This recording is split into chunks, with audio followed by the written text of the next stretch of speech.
اور ہدایت کے لیے ایک عمل یاد رکھیے.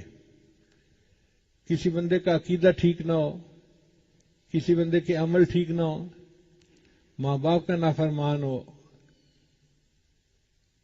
یا اور ایسی کوئی اس کے اندر عیب ہو، تو اس کو ایک وظیفہ کروائیں.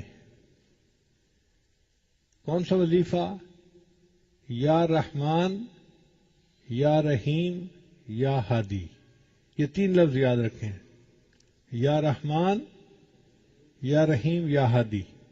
اگر آپ کسی کو کہیں گے نا کہ وہ پڑھو تم نیک بن جاؤ گے، وہ نہیں پڑھے گا. آپ حکمت سے کام لیں. اگر کوئی بچی ہے، بے نمازی ہے، دنیا کی طرف لگی ہوئی ہے، دین کی طرف آتی نہیں ہے، اس کو کہیں کہ بچہ یہ عمل کرو، ہر نماز پڑھو، اور نماز کے بعد یہ 21 مرتبہ یا رحمان، یا رحیم، یا ہادی. اور اگر نماز نہیں بھی پڑھتی تو ویسے ہی دن میں 21 مرتبہ پڑھ لے یا رحمان، یا رحیم، یا ہادی، تو تمہارا رشتہ اچھی جگہ ہو جائے گا.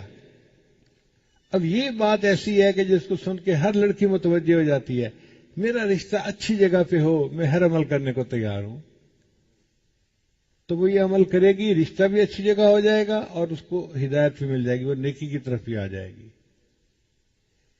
کوئی بندہ ہے تو اس کو کہے بھی آپ کرو، آپ کا کاروبار اچھا ہو جائے گا. مردوں کو اپنے کاروبار کی بڑی فکر ہوتی ہے، اور ان کو پتہ چل جائے کہ اس عمل سے کاروبار اچھا ہو جائے گا تو وہ رات کو تہجد میں اٹھنے کے لیے بھی تیار ہوتے ہیں. تو جو بندہ بھی ہو اس کو کہیں کہ بھئی اس عمل کو کرو، اس سے تمہارا دنیا کا فائدہ ہو جائے گا. وہ فائدہ بھی ہوگا، اور ایک فائدہ یہ بھی کہ اللہ اس کو ہدایت بھی عطا فرما دیں گے. ہمارا یہ تجربہ ہے کہ جس بندے کو یہ عمل دیا جائے اور وہ اس کو باقاعدگی سے کرے، 40 دن گزرنے سے پہلے پہلے اللہ اس کو ہدایت عطا فرما دیتے ہیں. ہم نے کفر پہ جمے لوگوں کو اسلام قبول کرتے ہوئے آنکھوں سے دیکھا ہے. تو یہ ایک بڑا عظیم عمل ہے، یا رحمان، یا رحیم، یا ہادی. اور اپنے لیے بھی پڑھا کریں اس کو کبھی کبھی، 2-3 دفعہ پڑھ کے اللہ سے دعا مانگیں کہ اللہ ہمیں آپ نے ہدایت دی، اب ہدایت کے اوپر ہمیں جما دیجیے. ہم سارے